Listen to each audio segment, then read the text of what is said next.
I'm so very grateful for taking the time to come to make it to this event as well, and for accepting our invitation. And Kirsten Fischer is professor of history at the University of Minnesota, where she's an award-winning teacher and the recipient of numerous grants and fellowships. Her work has been supported by the National Endowment for the Humanities, the Society for Historians of the Early Republic, and the American Antiquarian Society. She has shared her research in a variety of publications, including the William and Mary Quarterly and the Revue Française d'Études Américaines. Professor Fischer has presented her work in France, Italy, Germany, and Canada, and she was hosted for 2 years at the University of Heidelberg Center for American Studies, once as a Fulbright scholar. Next spring, she will be a visiting professor at the Sorbonne in Paris. Congratulations. Over the course of her career, different questions have emerged as most compelling, leading her to pursue research projects very distinct from one another. Underlying all her work is a fascination with the experiences of ordinary, non-elite people who participated in struggles of historic importance. Her first book, Suspect Relations, Sex, Race, and Resistance in Colonial North Carolina, showed the development of racial thinking in a slave society. Intimate relationships among ordinary people, white, free black, and enslaved, and the laws that either outlawed or overlooked these, codified the caste system and made race seem real. Her most recent book, American Freethinker, is the biography of a once notorious public speaker whose attacks on Christianity pushed for freedom of speech. So without further ado, please help me welcome Kirsten Fischer to the podium.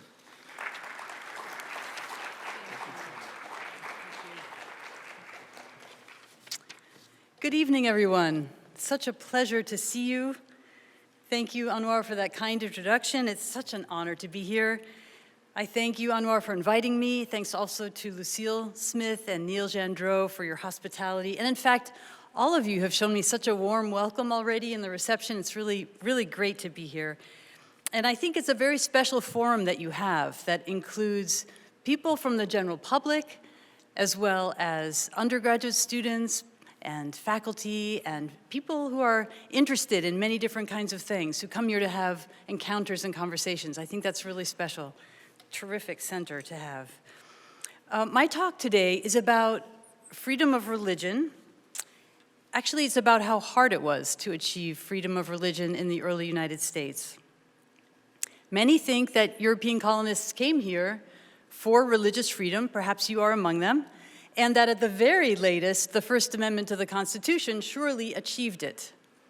But in fact, tonight I want to talk to you about a freethinker in the 1790s whose life story shows just how challenging it was to establish freedom of speech around matters of religion.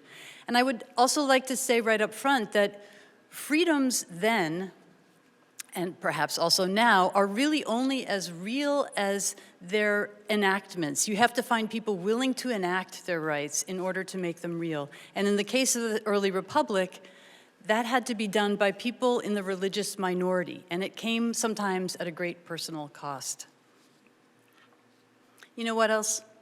I meant to thank not only you sitting here today, but also everybody who's on Zoom watching. I really appreciate however it is that you managed to join this conversation. So thank you for being here tonight. My talk has 4 parts. First, I will introduce you to Elihu Palmer, and then I'd like to have a little history lesson, I am a historian, to get us all up to speed on the state of religious freedom, actually the absence of religious freedom in the founding era, because that was the context in which my protagonist came of age. The third part delves into a small part of his very interesting journey to becoming a freethinker, and the ideas. I want to share with you some of the ideas he found so exciting. He was sure the ideas had the power to change the world. You can be the judge of that, but that's section 3. And then finally, in the last section, I want to take the opportunity to look back on what I've learned doing a research project that took a very long time. This project took a long time because Elihu Palmer had no personal archive. There was no collection of his papers in any one place. And so when I started this project, we knew virtually nothing about his family of origin, his upbringing, his path towards free thought, because the tidbits of his life were just scattered in the papers of other people, people who knew him, and it took a while to locate those. So that means I started this project in a completely different political moment than the one we find ourselves in today. It was really, when I look back, a kind of different era. And what I can see now in hindsight is the way that I and other scholars too frame our projects based on our political investments. And sometimes that can lead to it can obscure our vision. It can lead to misunderstandings. So I want to tell you about what I had to unlearn to write this book. And then at the end, I look forward to your comments, your questions, anything that you want to have a conversation about. So, are you ready? Yes. Okay, good. Here we go. All right. I'll begin by setting a scene. It is September 1802, and Elihu Palmer is pacing back and forth in the Manhattan boarding house where he's lived for several years. The wife of the proprietor, Mrs. Mary Powell, is seated at a desk with her quill pen, paper, and an ink pot, taking Palmer's dictation for a letter.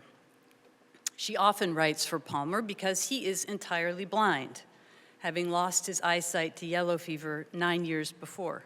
He is nonetheless a writer, and with her indispensable help, he published a 300-page book titled, it's a mouthful, Principles of Nature, or A Development of the Moral Causes of Happiness and Misery Among the Human Species.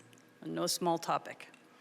The book includes an engraved portrait of the author in profile, a 30-something young man seated in a vest, a cutaway coat, tricorn hat on his smooth brown hair, his closed and unseeing eyes in shadow, and his fingers curled around a white walking cane. Well, this book sold well enough for Palmer to produce a second and expanded edition, which has just come out and which is the reason for this letter. Sir, Palmer begins in his sonorous voice, the voice he uses in his lectures and which even his enemies have to admit is very persuasive.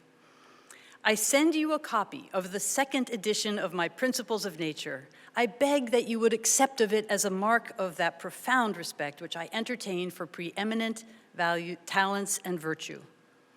And Palmer signed off with health and respect, none of the usual, flourishes of being a humble servant, etc., even though the recipient of the book was none other than President Jefferson. Palmer was a man of healthy self-confidence, and he was sure the president would see him as an intellectual peer. When Jefferson received the book a few months later, however, he did not send his customary thank you note. And that's because, in the interval, while the book was underway, Palmer had become infamous. All fall, we were in 1802, remember? All fall, the news had spread that a dangerous anti-Christian cult called the Colombian Illuminati gathered for regular meetings in New York City. Members supposedly mocked Christianity and promoted instead the wild philosophy of its president, Elihu Palmer. More sinister than their ridicule was their alleged plan to remove Christians from positions of political leadership and to get all the public offices in the United States filled with deists. Deists were freethinkers who believed in a creator God, but who doubted or outright denied the veracity of the Bible and the miracles of which it speaks. Newspapers in several of the 16 United States picked up the story and passed it along. Palmer the infidel posed a danger to the country.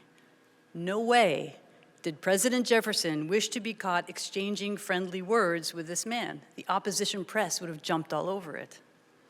Well, why did Elihu Palmer seem so threatening? What ideas did he promote that made Jefferson want to keep a distance? Well, as to the threat, everyone understood that the still new American experiment in democracy depended on a virtuous citizenry. And this was no mere abstraction, not then and not now. We know it ourselves, especially after the January 6th insurrection at the Capitol.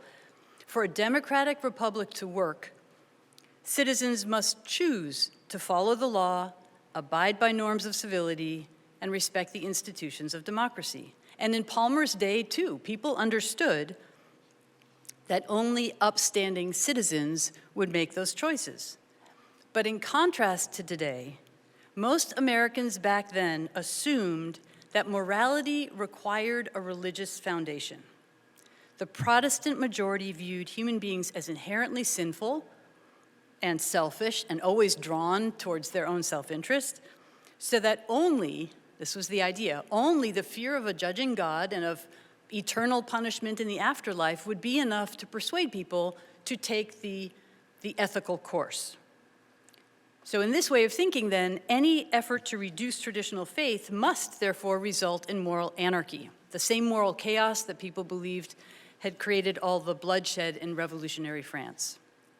So everyone agreed, a democracy needed a religious grounding to work that was commonsensical to the time.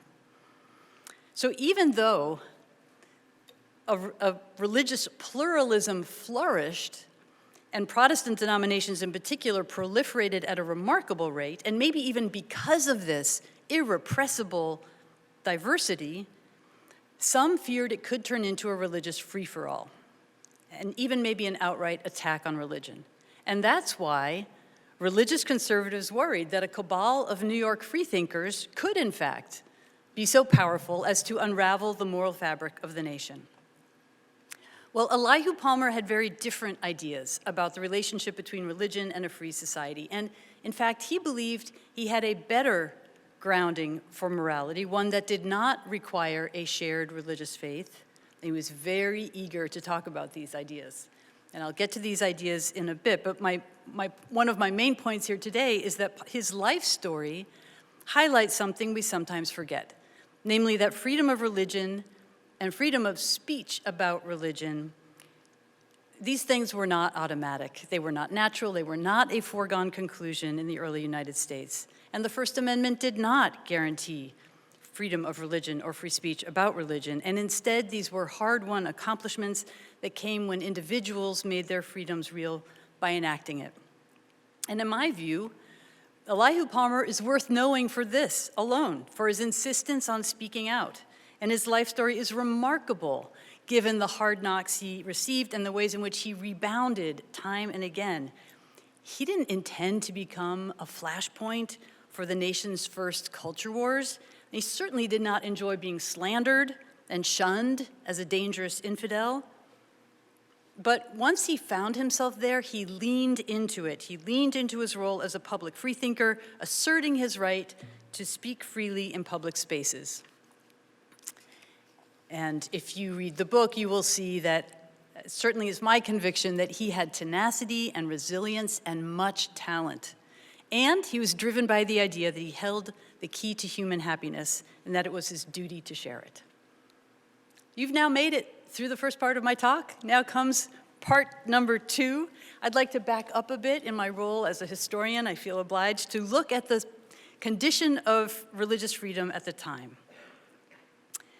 In the British colonies, the relationship between church and state depended on any given colony. Some had established churches. New England, Massachusetts, Connecticut supported the Calvinist Protestantism of the Puritans, became known as the Congregational Church. In the colony of Virginia, the established church was the Church of England, or the Anglican Church. It's really important to know what it means to have an established church. We've lost sight of that, I think. It was the thing that James Madison argued passionately against, first in his home state of Virginia and then at the Constitutional Convention. So an established church, which was the norm in Europe for centuries, was the one that was officially recognized by the government. And it was supported by taxpayers' money, and taxpayers could not opt out of supporting that church, even if they didn't wish to belong to it.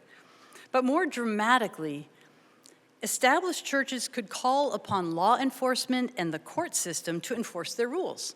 Their rules might be, for example, mandatory church attendance or baptism of children or preaching only with a license, which was very hard to get if you were not a member of the established church.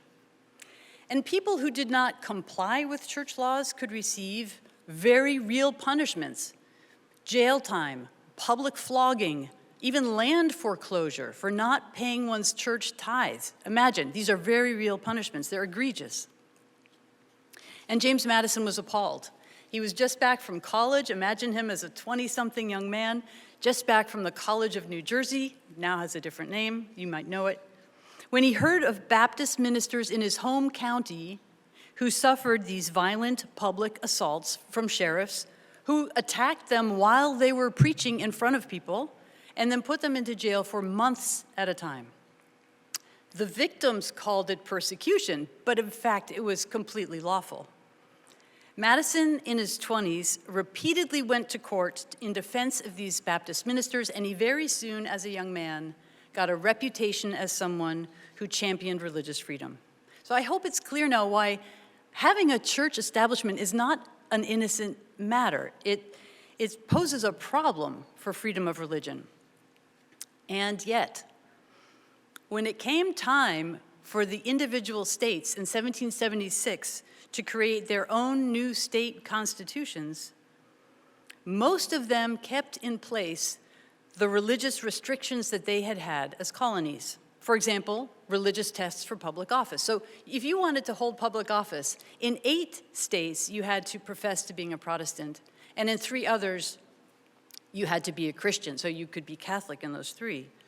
Even in Rhode Island, which was famous for being a relatively tolerant and pluralistic state, only Protestants could vote or hold public office. And blasphemy laws also remained on the books, so that it was a crime, for example, to deny the divinity of Jesus. So that's the situation when a big, big fight breaks out in Virginia that I must tell you about, because it galvanized Madison and eventually resulted in a milestone for religious freedom. Madison's colleague in the Virginia legislature, Patrick Henry, had proposed a new bill that would tax people in Virginia to support churches, but with an innovation, an improvement, thought Henry, which was that now taxpayers could choose which denomination would receive their funds. So this is a more liberal version. And sure, you're going to be taxed as always, says Henry, but at least you get to decide who gets your money. So what's not to like about that, right? Well, Madison hated it. He hated it. And he wrote a hard-hitting 15-point rebuttal called the Memorial and Remonstrance that argued that any religious tax is too much. Religion should be entirely off limits for government, for legislation. And even the most mild version of an establishment, he said, is a slippery slope to despotism. He basically said that his colleagues' tax idea differed from the Spanish Inquisition only in matter of degree. Imagine those fighting words. Madison was joined in this by all of the other dissenters in the state, the Baptists, the Methodists, Presbyterians, Quakers, who all knew that a church establishment could be self-serving and oppressive. And so when the legislature convened in 1786 to discuss this bill, Madison could report to his friend Jefferson, who was then in Paris, that, quote, the table in front of him in the legislation hall, the table was loaded with petitions and remonstrances from all parts against the interposition of the legislature in matters of religion, unquote. The result, 1,200 votes in favor of the new tax, 10,000 against. And in that moment of victory against even this milder, gentler version of a church tax, Madison did something ingenious. He pulled out a bill. I imagine it in his back pocket, but I don't know that. But he pulled out a bill, and it was one that his friend Jefferson had drafted 6 years before. And he asked the Virginia legislature to pass it, which they did, and it became the 1786 Virginia Statute for Religious Freedom. And it is a remarkable document. It begins, Almighty God hath created the mind free, and all attempts to influence by temporal punishments tend only to beget habits of hypocrisy and meanness. In other words, any kind of religious coercion comes with terrible results. And then it does this.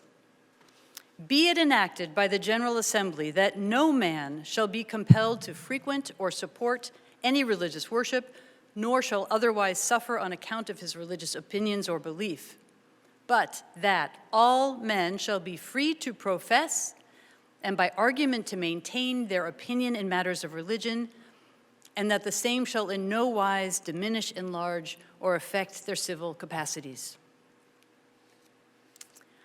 I tried to convey to my students how radical this was.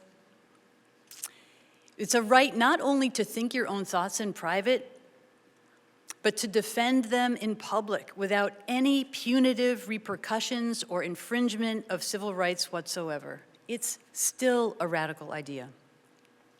Madison and Jefferson were enormously pleased with this bill, which effectively separated church and state in Virginia and moved religion beyond the purview of government. And maybe you know this. Jefferson wanted only 3 things carved on his tombstone, the things he was most proud of. 1, that he authored the Declaration of Independence.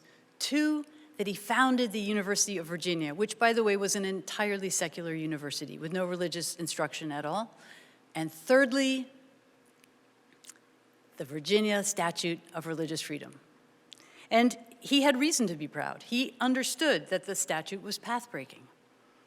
Then the very next year, the Continental Congress convened to draft a constitution, and Madison's own opinion on the matter was crystal clear. He said, "There is not a shadow of a right in the general government," meaning the federal government, "to intermeddle with religion, and the national government's least interference with religion would be a most flagrant usurpation."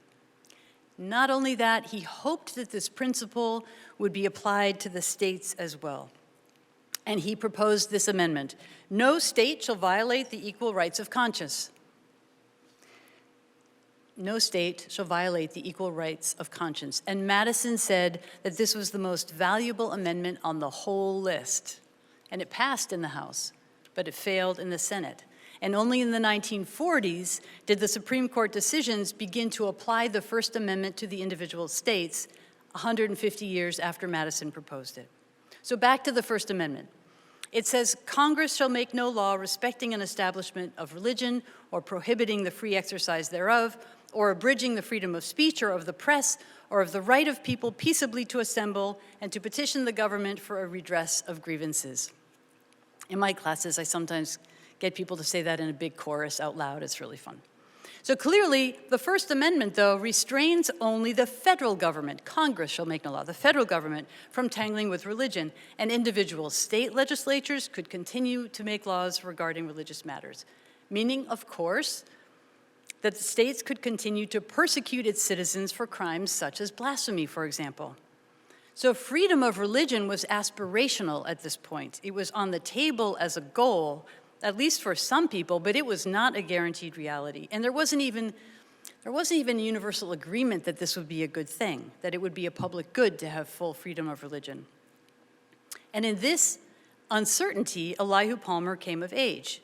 So this was unnavigated and not yet legislated terrain about what kind of speech would be allowed. And we can now turn to Palmer himself. You've made it through part 2.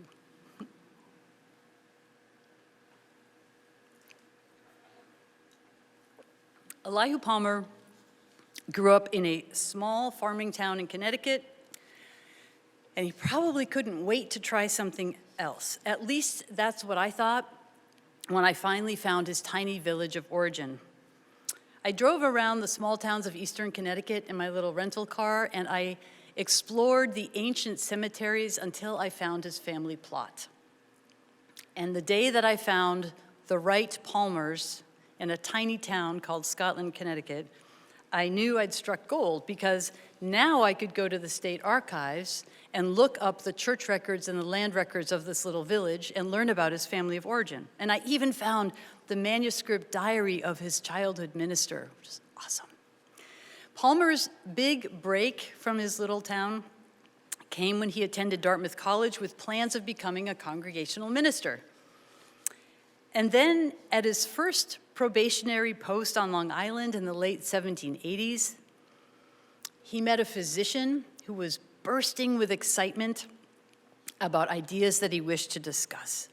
Dr. Isaac Ledyard had been reading the work of chemists and physiologists in Europe who were using their updated and much improved microscopes to try to find out about the biochemical processes of life. Why do cells replicate? What gets them to do that thing of splitting off and dividing and making more of themselves? They could see this now under the microscope. What gets nerves to twitch if you poke them? What is it? They could see this also under the microscope. What, in other words, inheres in these tiniest things that gets them to go through their motions, through their actions? Is it maybe a life juice, they wondered? Or is it maybe more like electricity? What is it?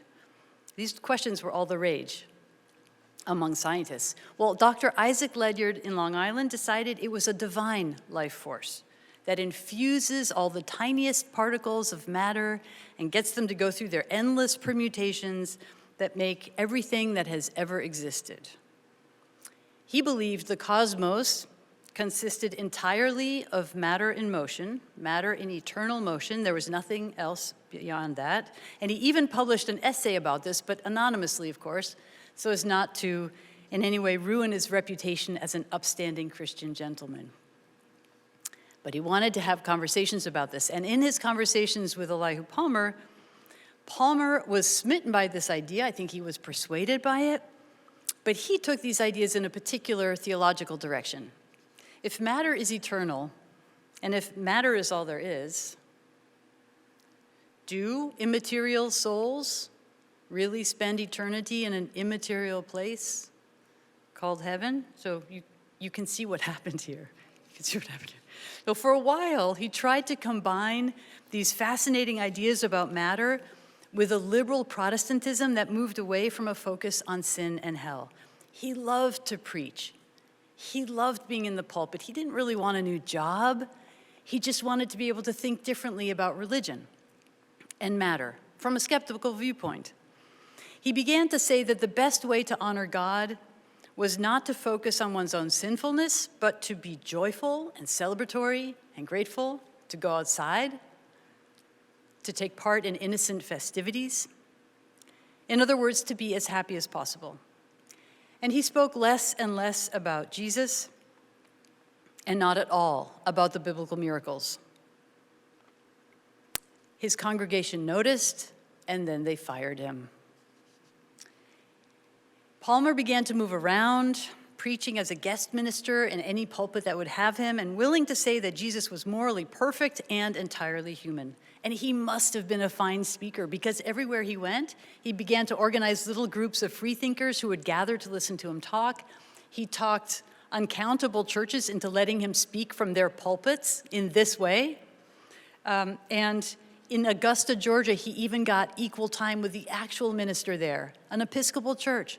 He'd never been, remember, he failed his probationary period. He's never been ordained. Who is this guy? Well, he's a really good speaker. Then in 1791, he moved to Philadelphia. He wanted a larger circle for his endeavors, he said. And by that time, he had a wife, he had 2 young boys. And things were looking up. Even his enemies granted that he had an eloquence about him. He was good on his feet. He was terrific at improv, but he also had a really capacious memory, so he could reel off these flawless presentations. He had expressive gestures and so on. They really had to say he was a very, very fine speaker. People came, people of all ranks in society came, and they applauded him. He was terrific, and he was having such a good time. And then he overstepped, because in 1792, he published an advertisement in local newspapers for his upcoming lecture against the divinity of Jesus. And he assumed this would be fine. He had said as much in plenty of his lectures, but, Philadelphia is the nation's capital. It's the largest city. It's diverse. It's worldly. And the First Amendment had been passed just the year before. So surely there will be no problem, right? Wrong. His advertisement created a kind of a test. What would the American public tolerate? And more importantly, what would the local ministers tolerate? Well, not so much, it turns out. He had rented a lecture hall just across an alleyway from Christ Church in Philadelphia, which was then the tallest building in America. I've been there. Only a tiny little alley separates Christ Church, Episcopal Church, from the room that Palmer had rented in which he was going to give his speech against the divinity of Jesus. Well, in Christ Church, that's where the first American bishop of the Episcopal Church, William White, preached every Sunday to the nation's leading political figures. including members of the US Senate. So who was this upstart Palmer who thought he could preach against the divinity of Christ just within earshot of the church, right across from it? So the next thing I was able to find out was that a number of ministers banded together to craft a campaign of character assassination that took place in the newspapers and in a 26-page pamphlet. 26-page pamphlet. And it got ugly fast. Palmer responded in print, describing himself as an advocate of free speech, and then he got trounced again with hostile ridicule, and none of his free-thinking friends backed him up. They lay low. And some of them even said he probably should have known better. He was a bit ahead of his time. This was a low point in Palmer's life, and he admitted as much to an acquaintance in a letter, saying that this strife was troublesome and it was time-consuming. Yes, it was, and it was lonely. It was lonely, too. He didn't say that. I'm saying that. He decided to leave town for a while. Probably no one would pay him for his lectures anymore, and he needed an income. But then, 6 months later, he was back. He returned to Philadelphia in 1793, and he gave a public speech on the 4th of July in which he called out the clergy as oppressive hypocrites. I always think that if that speech had a soundtrack, it would be trumpets blaring. He was back, he would not be cowed.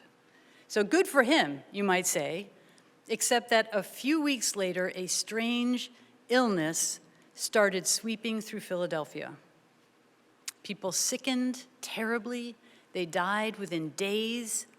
No one knew how it spread, but it killed whole families. It was the yellow fever. It was the yellow fever epidemic of 1793, a terrible and terrifying disease. 5,000 people in a city of 45,000 died within months. And it would be another century before people realized that mosquitoes spread the virus. So there was panic because no one knew how the contagion spread. Palmer and his wife both got sick. His wife died, a woman probably in her mid-20s, probably within days, leaving behind their 2 young boys. Palmer survived, but when he came out of the fever, he had entirely lost his eyesight. And some of his pious neighbors knew why. He had spoken publicly against the divinity of Jesus, even advertised his disbelief in the newspapers. His blindness must be divine punishment for his heresy. And a friend recalled that Palmer received from his Christian neighbors, quote, little sympathy or disposition to lend a helping hand to soothe his misfortune. Indeed, some did not scruple to pronounce it judgment of God for his unbelief, unquote. So he might have thought, so much for Christian charity. I mean, his losses were severe. He lost his wife, he lost his ability to work and to be independent and to care for his children, so he had to bring his children to his father's place in Connecticut. He lost really everything. But he was nothing if not resilient, and he eventually made his way to New York City, where a new book was making waves. Thomas Paine, hero of the American Revolution, had published The Age of Reason, a bold, even crass attack on Christianity, and in fact on all revealed religion. And Paine ridiculed the Bible in an effort to undermine faith and make room for deism, which he considered a much more rational religion. But many in the United States responded with fear and loathing, except not Elihu Palmer. He was all in. And around the same time that he encountered this book by Paine, which made it possible for Palmer to imagine critiquing Christianity from outside the faith rather than from within it, around that same time, he met an extraordinary and eccentric Englishman named John Stewart, who had spent years walking through India, to Asia, through Europe. He was nicknamed John Walking Stewart. The man loved to walk. And he stood out. He'd come to New York City, and he stood out. He was tall. He had curly dark hair and deep-set eyes and prominent cheekbones, and he wore his outfits from his travels, his old Armenian coat, for example, or his Hindu costume. And he spoke 8 languages, or at least he said he did. And he talked all the time. And he ate no meat, and he shunned alcohol, and he openly supported non-marital sex, giving advice to young people about how to avoid getting pregnant or getting STDs. I mean, there's more to say about Stuart. You're just going to have to read the book if you want to know more about Stuart. He's an interesting character. But when the two men met in New York City, Stuart agreed with Palmer that the cosmos is matter in motion, and then he added to this theory in some important ways. The smallest particles of matter, Stuart said, they experience sensation. The sensation of pain, for example, is felt on the level of atoms. And since these particles are eternal, they never go away, and they just constantly are reformulated into other things, the sensations they experience as part of one organism, they take with them when they become something else. Are you tracking this? I hope you're tracking this. So Palmer found this idea breathtaking because what it means is that if an injury to any one organism, no matter how lowly, adds pain to the eternal substance that makes up all things. And then Stuart added another piece. He said, and Palmer accepted this also, that all things engage in an ongoing, a constant and spontaneous exchange of atoms. So even as you're sitting there, you are swapping atoms, just so you know. And so what one does to others, one does immediately then to those parts of oneself that have just jumped over. For Palmer, this idea of a constant exchange of sensate particles meant that all things are connected, all things share the same fate. And this idea, which he considered a natural fact, he was sure that science would eventually catch up and prove this true, this idea alone was a game changer. It would be enough to evoke, very naturally and easily, to evoke feelings of benevolence towards all creatures in the universe, an emotion he called universal benevolence. And this benevolence would naturally lead people to end cruelty, wars, slavery, sexual oppression, right? All without shedding a drop of blood. Understanding sensate matter was an idea with a power to change the world. And the beautiful thing about this insight was that it was readily available to anyone. It did not require extensive education. You didn't have to be a scientist. No reading in musty books in libraries, said John Stewart, who'd been kicked out of more than one boarding school as a youth. All it took was meditation. Stewart's friends remarked on the profundity of his sitting habits. He sat in trance-like reverie, they noted, pursuing his philosophic speculations. On his travels through India and Asia, this is my understanding, I think that he encountered a practice that, as he said, opened a new source of mental powers. He described it as using one's imagination while contemplating the cosmos so that every possible relation is discovered, the unity of all existence. So this is what Stuart brings back to New York City, or brings to New York City. And Palmer admired Stuart no end, calling him the greatest living philosopher. And Palmer also spoke of contemplation as a way to grasp the interconnected reality of the cosmos.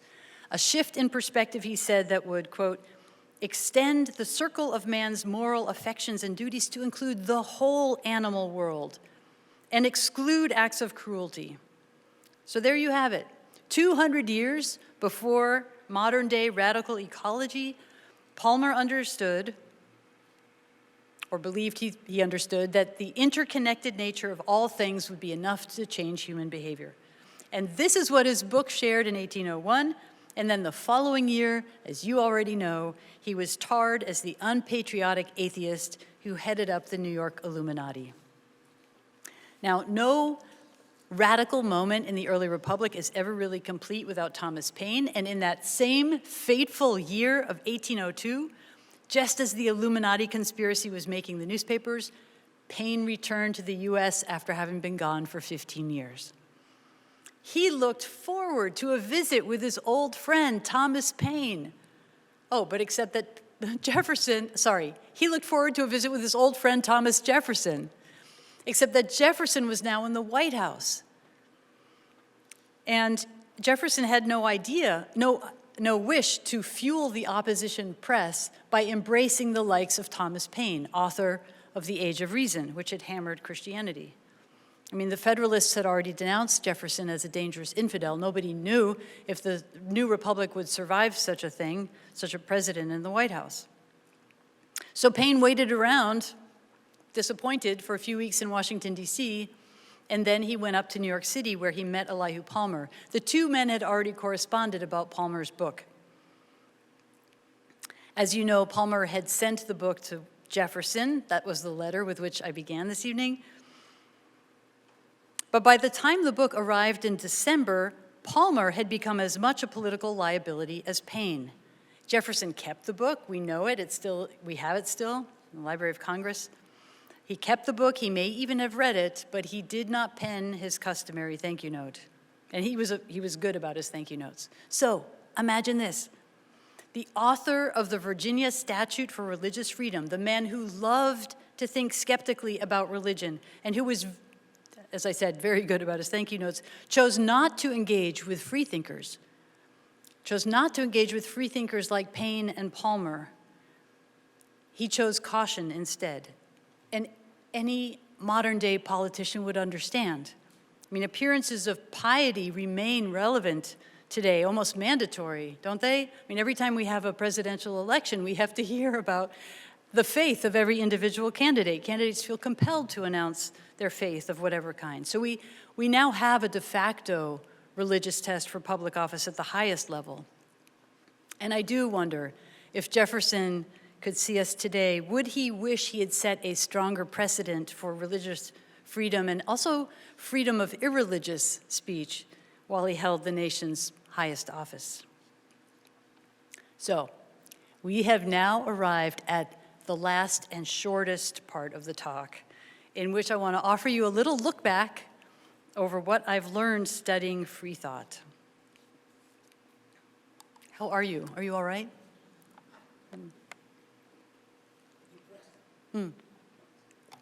As I mentioned, my biography of Palmer took many years to write. This was definitely a post-tenure book.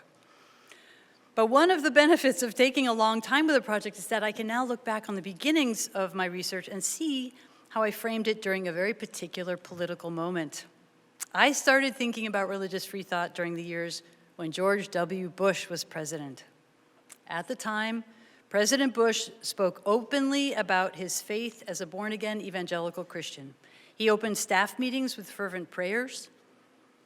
He pushed for government support of religious organizations, and he claimed to receive divine guidance in crafting his foreign and domestic policies. And critics worried that this belief shaped his policies sometimes more than the geopolitical facts on the ground. Meanwhile, Bush's evangelical supporters hoped he would realize their longstanding agenda of restricting access to abortion, of hindering the advance of gay rights, and teaching school children that the U.S. was founded as a Christian nation. And big fights broke out over what children should learn in school. And fundamentalist religion made its way into textbooks of both history and biology. And in this context, much of the scholarship about religion in the founding era had a very strong political charge. History was weaponized in the argument over whether the U.S. was founded as a Christian nation or not, because how one answered that question either legitimized or countered the goals of the increasingly well-organized and politically influential religious right.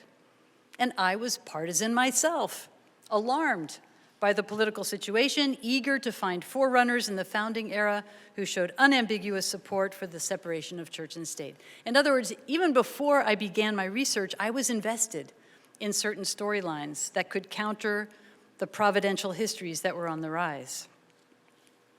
Now, it's my conviction, it may be yours too, that historians need not pretend to be neutral, disinterested, apolitical observers.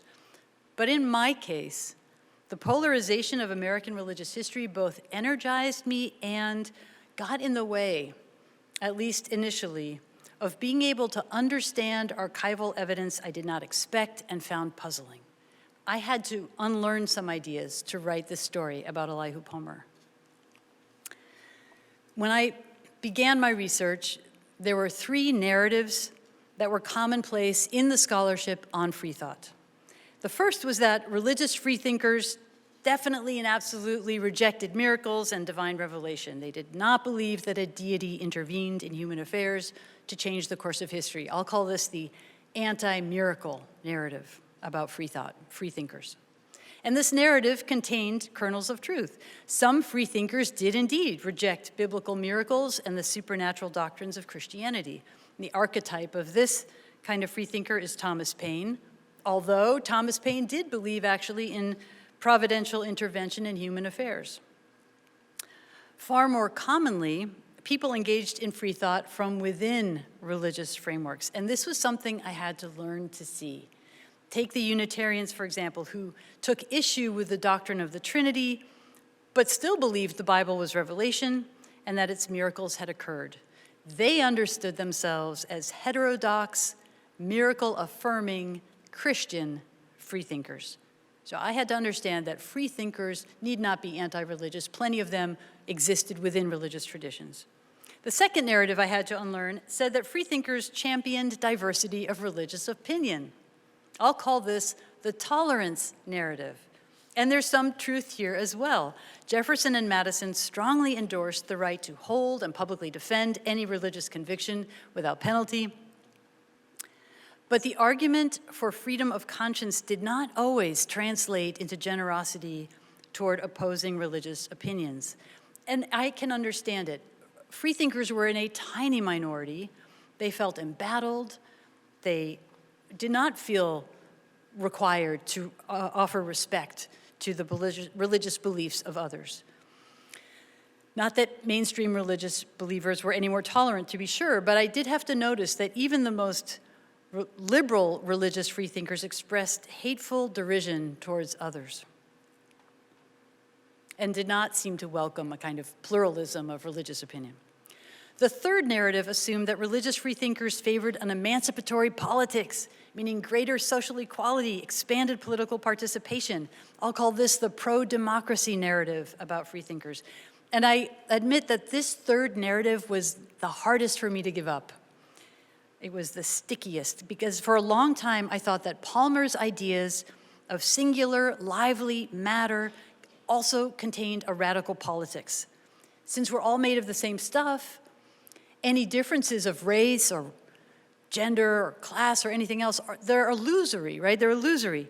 And so I felt that his cosmology promoted a kind of progressive egalitarianism. In other words, I was taken in by the idea that a philosophical position in some way correlated with a political program. But on closer look, painful. On closer look, Palmer was no political radical, at least not if that term means sudden change. He was a gradualist. Sure, he thought that slavery should end and gender inequality and poverty, these all should be replaced with something more just. But he believed that they would naturally be replaced when people understood the natural makeup of the cosmos. So his ideas were egalitarian, but his method was education, and education is slow. And so he was asking people in the meantime to endure their conditions of inequality. So over the time I wrote this book, I came to recognize how much free thinkers actually struggled in their own minds and with each other about the extent of their skepticism and their visions for social change. And of course, it's no surprise that free thinkers disagreed with one another. I mean, that's the nature of self-authorized intellectual exploration. But it did surprise me to find so much supernatural belief mingled with disbelief, so much disrespect for unlike-minded positions, and so much social conservatism combined with radical philosophy. One clear understanding I gained while writing this book is that the new United States was born with divergent impulses, and I'm curious about how you react to this idea. Perhaps you know it already, but I had to find it out, that religious pluralism flourished, but so too did the anxiety about the public expression of that diversity. And we see these tensions still today. So even though Americans hold many religions and none at all, the notion does persist in many places that the US is or should be predominantly Christian in its culture. So the ability to accept religious diversity remains a challenge for many, even as the country is irrepressibly diverse. And Palmer's life story shows how religious freethought developed in tandem with the efforts to contain it. The struggle persists, it waxes, it wanes. I think it will be with us for a long time. Now, since 2016, the American political scene has seemed more like the divisive 1790s than any other time period I've lived in. Freedom of speech and of religion continue to require action, a willingness to step in and speak out, lest these rights be chipped away. As Jefferson put it, the passage of time produces corruption of principles, and against this, it is the duty of good citizens to be ever on the watch. The freedoms of a democratic republic, Palmer knew it too, and it's still true, are only as real as their regular practice. And we've been reminded again that we can't take for granted our form of government and the rights it claims to protect. When Benjamin Franklin was asked what the Constitutional Convention had produced, he said, "A republic, if you can keep it."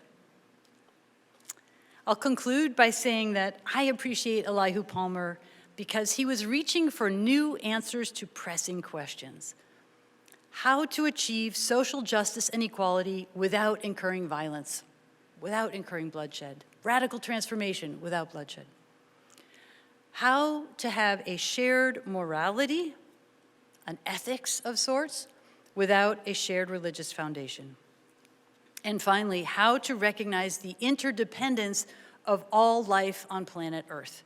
And obviously, these questions remain relevant today. In a world riven by inequality, violence, and climate change, how can we find common ground amidst our differences? These questions still await creative solutions. We need to act with courage, determination, and a healthy dose of optimism. And it seems to me that Palmer's life story shows these qualities in an age that now seems less far away than it used to, with lessons for us as we face our own challenges. Thank you.